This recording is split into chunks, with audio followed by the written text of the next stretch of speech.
New BRICS members are experimenting with local currency settlements as well. And this is just the beginning. BRICS, an economic bloc, reshaping the global landscape. BRICS is no longer a small or symbolic group. At the 2023 BRICS Summit, the bloc expanded by adding 5 new members: Egypt, Ethiopia, Indonesia, Iran, and the United Arab Emirates. This rapid growth sends a clear signal. BRICS is evolving into a serious economic power bloc, and the appeal keeps growing.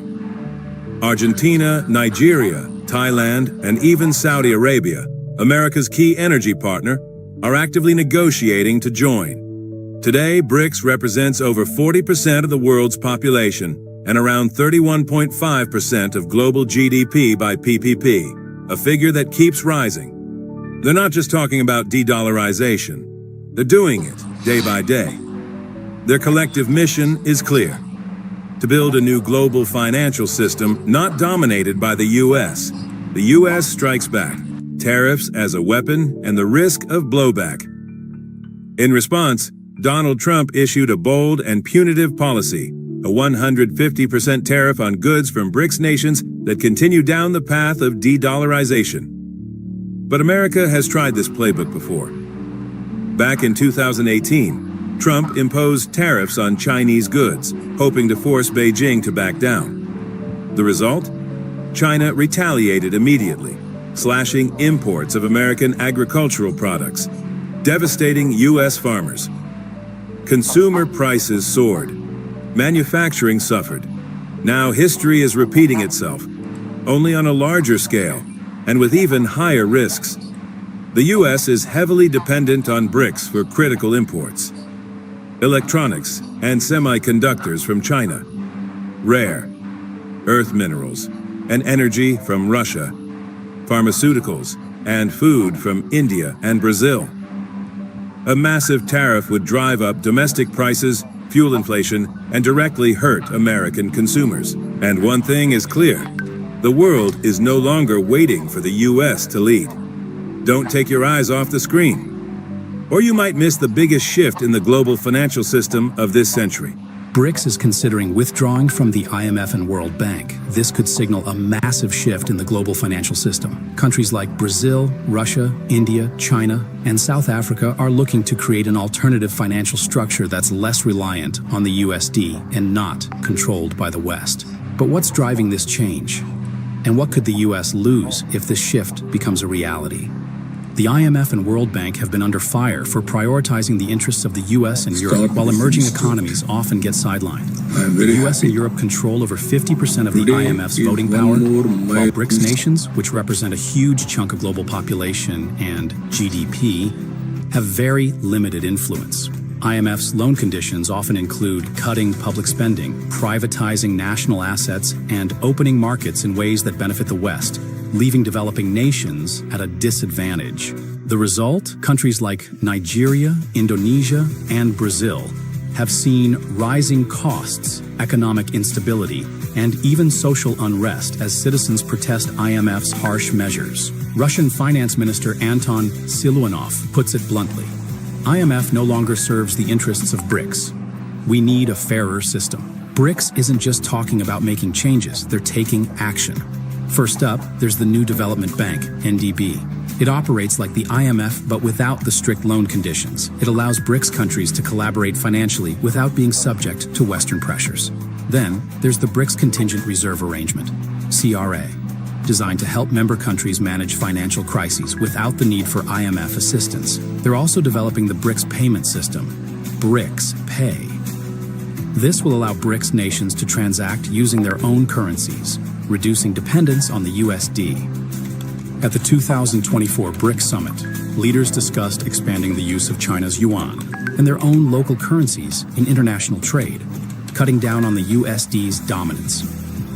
Russia even proposed creating a BRICS grain exchange, allowing BRICS nations to trade goods without using Western financial systems.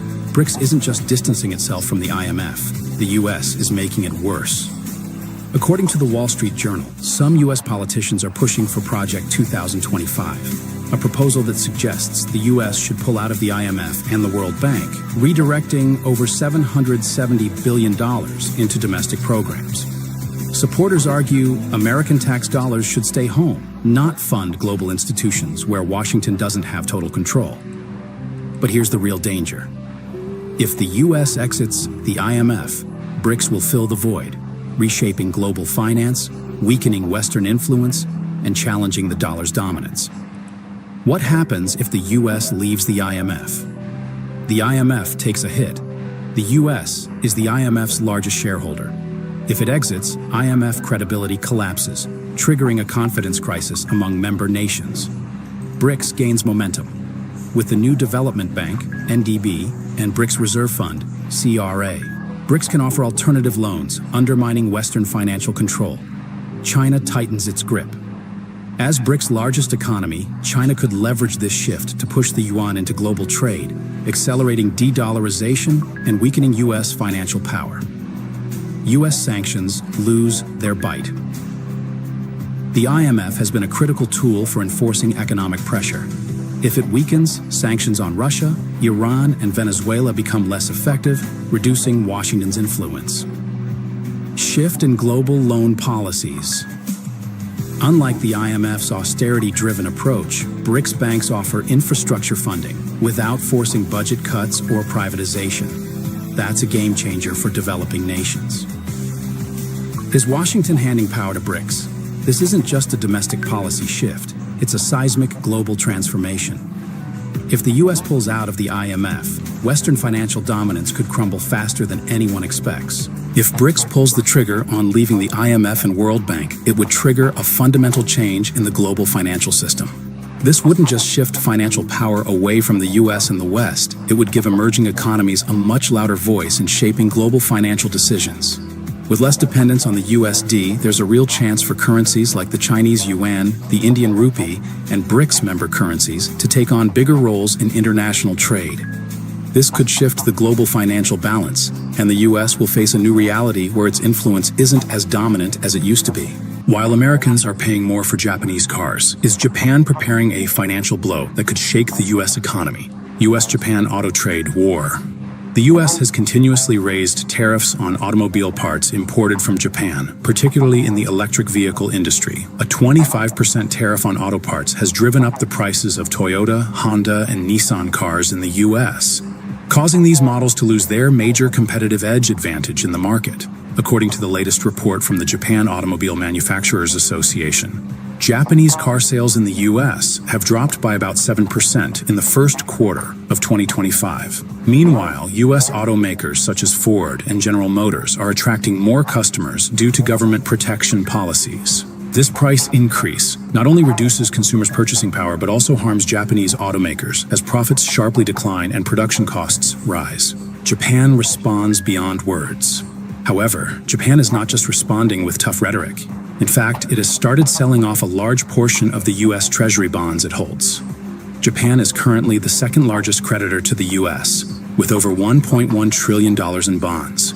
In February 2025, Japan sold $30 billion worth of U.S. bonds, and this decision weakened the U.S. dollar and increased interest rates in the U.S., creating significant financial pressure. This is a high-risk financial strategy, as Japan is using its financial influence to directly affect the U.S. economy. Additionally, Japan is shifting its car production lines out of the U.S., with a significant portion of manufacturing moving to Mexico and Southeast Asia. This helps Japan minimize the impact of tariffs while still being able to supply products to the U.S. market without facing high tax rates. Japanese automakers like Toyota and Honda are heavily investing in manufacturing plants in Mexico and Southeast Asia, where labor costs are lower and unaffected by the protectionist tax policies from the U.S. This not only affects the U.S., but also makes international investors more cautious about purchasing U.S. bonds, especially as Japan is reducing its investment in this market. Future strategies. If the U.S. continues to make tougher decisions, Japan may escalate its retaliation measures. One possibility is to limit the export of core tech. 600 tons of gold quietly stockpiled by BRICS. a 100% punitive tariff announced by Trump. But we're going to put at least a 100% tariff on the business they do with the United States. And a decentralized blockchain system now in the works, designed to eliminate the US dollar from global trade. BRICS is striking back. Well, what's actually happening to the US dollar's throne? Midway through his term, Donald Trump issued a bold ultimatum. Any BRICS nation that creates or supports a currency to challenge the US dollar would face an immediate 100% tariff and be permanently banned from the American market. He called